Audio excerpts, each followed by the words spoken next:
Баршаңызға сәлем достар, каналыма қош келдіңіздер. Бұл видеода сіздерге тоңазытқыштағы иісті оңай әрі тез кетіруге болатын жолдармен бөлісетін боламын. Бұл үшін сода немесе сірке суының ерітіндісі қолайлы.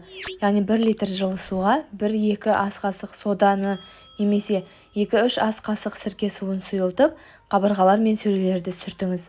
Сонымен қатар лимон шырынымен де сүртуге болады. Ас содасы. Ол иістерді өте жақсы сіңіреді. Ашық қаптаманы тоңазытқышқа салыңыз немесе соданы кең контейнерге салып қоюға да болады. Кофе. Оның иістерді сіңіру қасиеті де бар. Тоңазытқышқа ыдысқа ұнтақты кофе қойыңыз. Өнімді шамамен айына 1 рет өзгертіңіз. Ол бірнеше күнде немесе тіпті түнде жеңіл иіспен күреседі. Белсендірілген көмір. Ол сонымен қатар жағымсыз иістерді сіңіргіш қасиетке ие.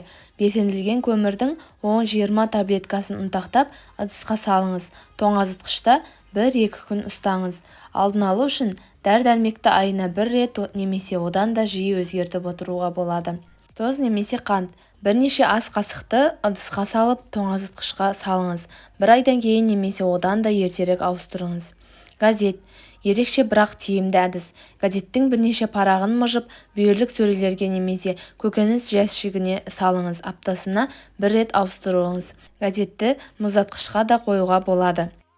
Картоп. Ол сондай-ақ жақсы сіңіргіш болып табылады. 1-2 үлкен көкөністерін тазалап, бірнеше бөлікке кесіңіз. Оларды табақшаларға салып, 1-2 күн тоңазытқышқа салып қойыңыз. Шай пакеттері. Қолданылған шай пакеттерін тастауға асықпаңыз. Тоңазытқыштың сөрелеріне бірнеше бөлікті жайыңыз. Олар жағымсыз иісті сіңіреді. Оларды аптасына 1 рет немесе жиі ауыстырыңыз. Цитрус. 1-2 лимон, апельсин немесе грейпфруттарды үлкен кесектерге кесіңіз. Табақтарға салып тоңазытқышқа салыңыз.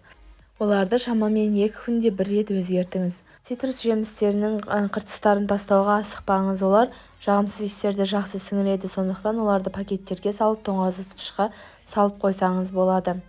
Достар, бұл видео сіздер үшін пайдалы болған болса, каналыма жазылып лайк басып пікір қалдыруды ұмытпаңыздар. Келесі видеода кездескенше.